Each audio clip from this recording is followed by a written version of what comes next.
اپنے دل میں یاد کرتا میں بھی اسے اپنے دل میں یاد کرتا ہوں. جب میرا بندہ کسی محفل میں میرا ذکر کرتا ہے میں اس سے کہیں بہتر محفل میں اس کا ذکر کرتا ہوں. اللہ کی محفل تو ملائکہ اعلیٰ کی ہے، ملائکہ مقربین کی ہے. بہرحال اللہ کو تم اپنے دل میں مستحضر رکھو، اللہ تعالیٰ تمہیں بھی یاد رکھے گا. دوبارہ فرمایا احفظ اللہ تجدہ امامک تجاہک، اللہ کو یاد رکھو تو اپنے سامنے موجود پاؤ گے. جب چاہو دعا کرو تو احفظ اللہ تجدہ امامک یا تجاہک، اپنے سامنے موجود پاؤ گے. اذا سألت فاسأل اللہ، اب آ گیا وہ مرکزی مضمون. دیکھو جب مانگو اللہ سے مانگو، غیر اللہ کے سامنے ہاتھ دراز کرو ہی مت.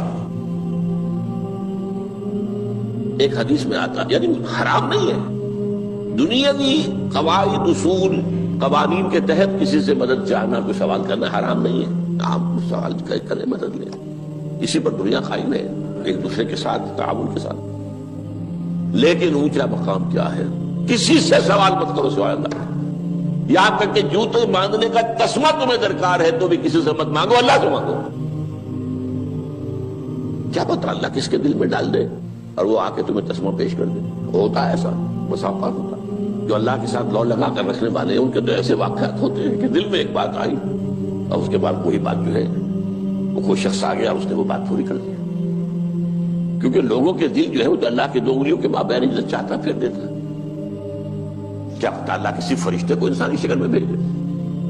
آتا ہے فرشتہ، آتا ہے انسانی شکل میں آتا ہے، آپ کی تکلیف کو رفع کر دے، آپ کی ضرورت کو پورا کر دے. اسی سے بن، کسی اور سے بن. یہ ہے توحید کا لب لباب. یوں سمجھیے اسلام کی جڑ کیا ہے؟ ایمان. اسلام کا جو خارجی نظام عمل ہے، انفرادی اعمال ہو، اجتماعی ہو، ان سب کی روح رواں کیا ہے؟ ایمان. ٹھیک، ایک بات ہو گئی. ایمان کا خلاصہ لب لباب کیا ہے؟ ایمان باللہ. جیسے ایمان بالآخرہ بھی ہے، ایمان بالملائکہ ہے، ایمان بالانبیاء ہے، ایمان بالرسل ہے، ایمان بالکتب ہے، ایمان بالقدر ہے.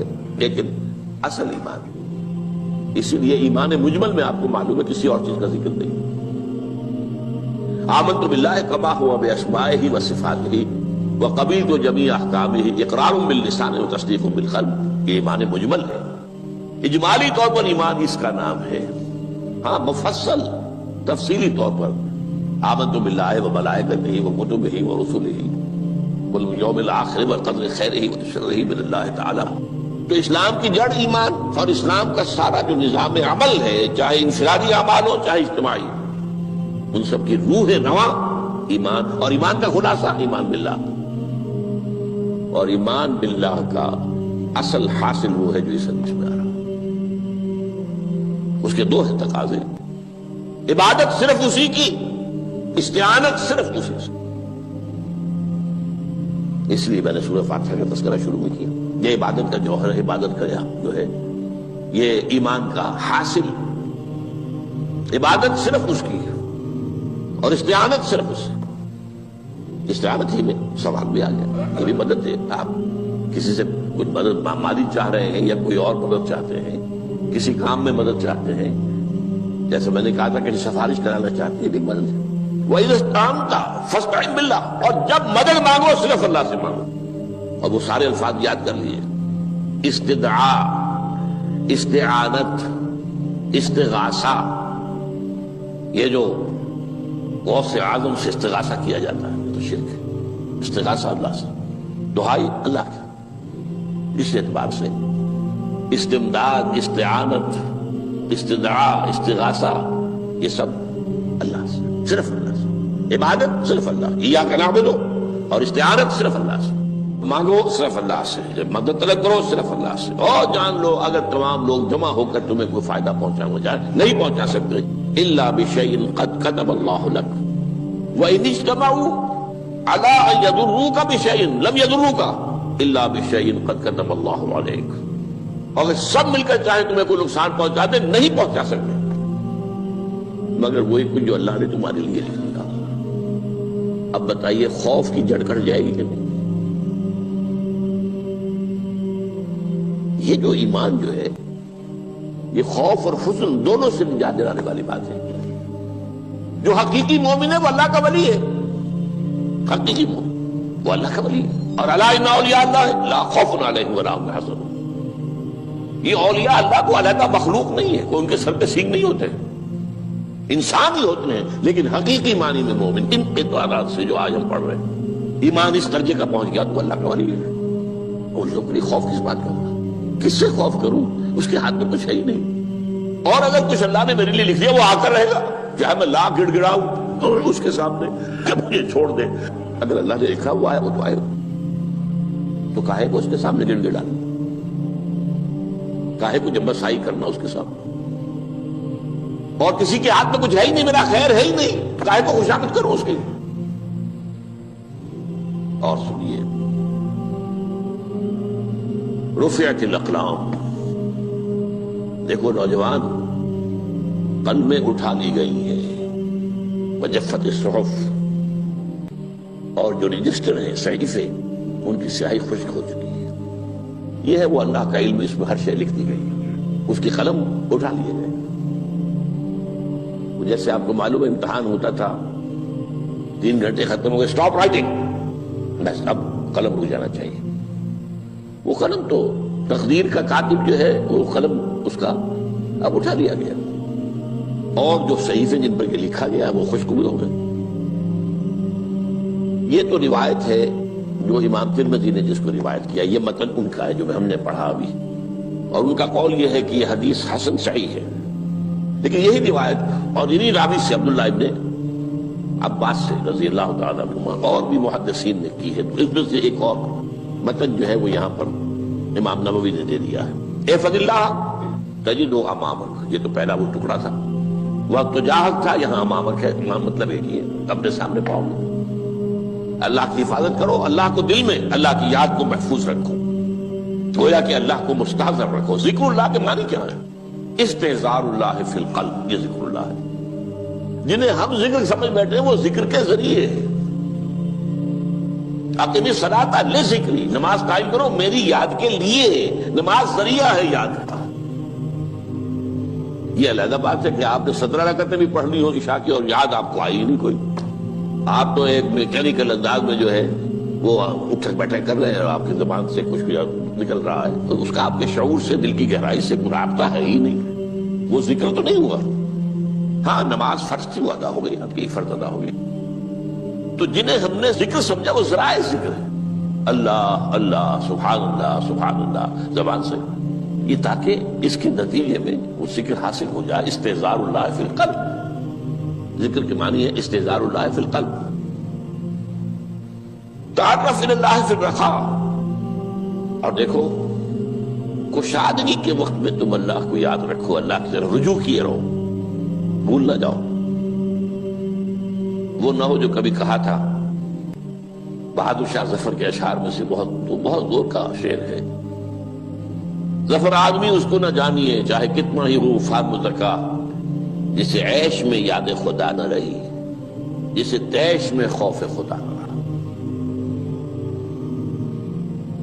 وہ ہے کشادگی کی حالت میں، جبکہ تمہارے لیے کشادگی ہے، اللہ کی طرف رجوع کیے رکھو. یعرف کا فی الشدہ، تو اللہ اپنی توجہ تم پر رکھے گا شدت کے وقت میں. جب تمہیں کوئی تکلیف ہے اس تکلیف کو تم پر آسان کر دے گا. تکلیف تو آنی ہے، لکھی ہوئی ہے، وہ تو آئے گی. لیکن یہ کہ اللہ تعالیٰ اس کی شدت کو، ایک ہی چیز ہے جس کو ایک انسان بہت شدت کے ساتھ محسوس کر رہا ہے، دوسرا آدمی اتنا نہیں محسوس کر رہا ہے. احساس کا معاملہ ہوگا. وہ تو اصل میں اگر انسان کی نروز کٹی ہوئی ہے تو احساس ہوگا ہی نہیں، سرے سے نہیں ہوگا. تو اس اعتبار سے اللہ تعالیٰ تمہارے لیے وہ شدت کی کمی کر دے گا. وَعْلَمْ أَنَّمَا أَخْطَأَكَ لَمْ يَكُنْ لِيُصِيبَكَ، اور جان لو جو چیز تم سے چھوٹ گئی ہے، رہ گئی ہے، وہ ہرگز تمہیں ملنے والی نہیں تھی. اب آپ نے کسی ملازمت کے لیے درخواست دی ہے، درخواستیں مانگی گئی ہیں، اپنی سی محنت کر لی، نہیں ملی ملازمت. اب آپ بیٹھے ہوئے افسوس میں، رنج میں، غم میں، فلاں نے یہ کر دیا، فلاں نے یہ کر دیا، وہ فلاں جو ہے بڑی تکڑی سفارش لے آیا تھا، فلاں نے رشوت دے دی. چھوڑو میں اس کو، وہ تمہارے لیے نہیں تھی. کاہے کو اپنے ذہن کے اندر یہ کھچڑی پکا رہے ہو بیٹھے ہوئے؟ خام خواہ آپ شاید سوء ظن میں بھی مبتلا ہو رہے ہو، کسی نے نہ رشوت دی اور آپ سمجھتے ہو کہ رشوت دی ہے اس نے. یہ ساری چیزیں جو ساری سیئات ان کی جڑ کٹ جائے گی. وَعَلَمْ أَنَّمَا أَخْطَأَكَ لَمْ يَكُنْ لِيُصِيبَكَ وَمَا أَصَابَكَ، جو چیز تم پر آ گئی لَمْ يَكُنْ لِيُخْطِئَكَ، ہو ہی نہیں سکتا تھا کہ وہ تم پر نہ. یہ کر لیتا تو ہو جاتا، شاید یہ کر لیتا، میں نے ٹیکا پہلے لگوا دیا ہوتا تو یہ بات نہ ہوتی. بھائی وہ جو ہونا تھا وہ ہونا تھا. اب یہ وہ چیز ہے جس سے انسان میں کیفیت پیدا ہوتی، تسلیم و رضا. ہم بھی تسلیم کی خو ڈالیں گے، بے نیازی تیری عادت ہی صحیح. اے اللہ جو تو نے چاہا مجھے قبول ہے. اسی لیے میں نے آپ کو آیتیں سنائی سورہ تغابن کی، ما اصاب من مصیبت الا باذن اللہ، کوئی مصیبت نہیں آتی مگر اللہ کے اذن سے. ومن یؤمن باللہ یہد قلبہ، جو اللہ پر ایمان رکھتا ہو اللہ اس کے دل کو ہدایت دے دیتا ہے. ہدایت کس بات کی؟ تسلیم و رضا. سر دوستان سلامت کہ تو خنجر آزمائی، نشبت نصیب دشمن کے شبت ہرا کے تیغت. اے اللہ تیری طرف سے ہے، مجھے قبول ہے، اور بظاہر مجھے تکلیف ہو رہی ہے لیکن یقیناً اس میں میرا کوئی خیر ہے. بیدک الخیر، تیرے ہاتھ میں تو خیر ہی خیر ہے، جو بھی تیری طرف سے آئے. سر تسلیم خم ہے جو مزاج یاد میں. اور یہ مضمون جو ہے زیادہ بڑے پیمانے پر سورہ حدید میں آیا ہے. ما اصاب من مصیبت فی الارض ولا فی انفسکم الا فی کتاب من قبل ان نبرأہا. کوئی مصیبت نہیں آتی نہ تمہاری جانوں میں نہ زمین میں زلزلہ آ جانا، سیلاب آ جانا، کچھ اور زمین کا دھنس جانا، یا یہ ہے کہ تمہاری جانوں میں کوئی بخار ہو گیا، کوئی اور تکلیف ہو گئی، اچانک معلوم ہوا کہ انسان جو کینسر ہے اور کینسر بھی اب 3rd سٹیج کو پہنچ چکا ہے. لیکن جو بھی آیا ہے وہ اللہ کے علم کی کتاب میں پہلے سے لکھا ہوا ہے. فی کتاب من قبل ان نبرأہا، یہ کتاب میں درج ہے اس سے پہلے کہ مجھے ظاہر کریں. اس کا نتیجہ کیا نکلنا چاہیے؟ لیکن لا تاسوا علی ما فاتکم ولا تفرحوا بما آتاکم. افسوس نہ کیا کرو جو تم سے جاتا رہے، چھوٹ جائے. کوئی عزیز فوت ہو گیا، کوئی موقع ہاتھ سے نکل گیا، ارے بھائی میں چوک گیا، بڑا موقع تھا، اب اس پر افسوس کر رہے ہیں. نہیں، جو چیز لیکن لا تاسوا علی ما فاتک ولا تفرحوا بما آتاک، جو اللہ تمہیں دے دے اس پر اتراؤ مت. وما اصابک لم یکن لیخطئک واعلم ان النصر مع الصبر، اور جان لو اللہ کی مدد صبر کے ساتھ آتی ہے. جو آئے اس کی طرف سے جھیلو. زبان پر کلمہ شکوہ اور شکایت نہ آئے، اللہ سے شکایت نہ آئے. تسلیم و رضا، جو تیری رضا ہے. تیری صحت ہمیں منظور ہے لیکن اس کو. مولانا محمد علی جوہر ایک مرتبہ جیل میں گئے، ایک بیٹی بیمار ہوئی، فوت ہو گئی. اس کے بعد دوسری مرتبہ پھر جیل میں گئے، دوسری بیٹی کو وہی بیماری ہوئی. جیل میں اطلاع ملی کہ بیٹی کو یہ بیماری ہو گئی ہے. تو خط لکھا ہے اشعار کی شکل میں. کا آخری شعر یہ ہے، تیری صحت ہمیں منظور ہے لیکن اس کو نہیں منظور تو پھر ہم کو بھی منظور. ہم تو چاہتے ہیں میں بیٹی کے تجھے شفا ہو جائے، اسے منظور نہیں تو پھر ہمیں بھی بتا. وَعَلَمَ أَنَّ النَّصْرَ مَعَ الصَّبْرِ وَأَنَّ الْفَرَجَ مَعَ الْكَرْبِ. فرج، فراخی، کھل جانا کسی چیز کا، یہ ہے کرب کے ساتھ، تکلیف کے ساتھ. تکلیف ہوتی ہے ساتھ. اللہ نے قانون بنایا ہے دنیا کا. اب آپ اندازہ کیجئے بچے کی ولادت میں ماں کو کتنی تکلیف اٹھانی پڑتی ہے. آج کل تو فیشن ہو گیا ہے، سیدھے سیدھے جاؤ، آپریشن کراؤ، تکلیف سے بچ جاؤ. لیکن یہ ہے کہ یہ بھی آپ کے علم میں ہوگا، وہ ساری تکلیف جیسے ہی بچے کو لا کر ماں کے برابر لٹایا ہے، ساری تکلیف ختم. پھر جو راحت اسے میسر آتی ہے. ان الفرج مع الکرب وان مع العسر یسرا. اسی لیے میں نے وہ آیتیں بھی پڑھی تھی، ان مع العسر یسرا، ان مع العسر یسرا. اس دنیا میں یہ اللہ نے نظام بنایا ہے، سختیاں جھیلنی ہی ہوں گی. لقد خلقنا الانسان فی کبد. ہم نے انسان کو پیدا کیا مشقت کے اندر. مشقت تو کرنی پڑے گی. کسی کی جسمانی مشقت زیادہ، کسی کی ذہنی مشقت زیادہ. مشقت سے چارہ کسی کو نہیں. تو یہ ہے ان مع العسر یسرا، ان مع العسر یسرا.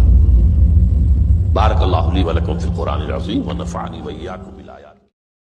مجھے میرے رب کی اجازت نہیں ہے کہ میں اسے پکاروں. مدد مانگوں گا اللہ سے, دعا کروں گا اللہ سے, استغاثہ کروں گا اللہ سے, تکلیف کے لیے دعائی دوں گا اللہ کی. اب اللہ جس سے چاہے کروا دے, کسی روح کو بھیج دے, کسی فرشتے کو بھیج دے. مجھے کیا ہے, مجھے آم کھانے ہیں, پیڑ نہیں گننے. فلاں روح نے آگے کام کر دیا, کرے بھائی, میرا کام بننا چاہیے. اور فرشتہ آ گیا, اس نے کام بنا دیا, وہ کرے, مجھے کیا غرض ہے اس سے, میرا کام بننا چاہیے. میرا مسئلہ یہ ہے کہ مجھے پکارنا ہے صرف اللہ. اللہ کو اس کی بھی قدرت ہے, کسی کو نہ بھیجے, نہ کسی روح کو بھیجے, نہ ملائکہ کو بھیجے, بغیر کسی کے جو چاہے کر دے. اللہ کا مرضی ہے, وہ چاہے کسی روح کو بھیج دے, کسی فرشتے کو بھیج دے. مجھے اس سے غرض ہی کوئی نہیں. مجھے تو اپنی تکلیف کا دور ہونا مطلوب ہے, اس کے لیے میں پکاروں گا.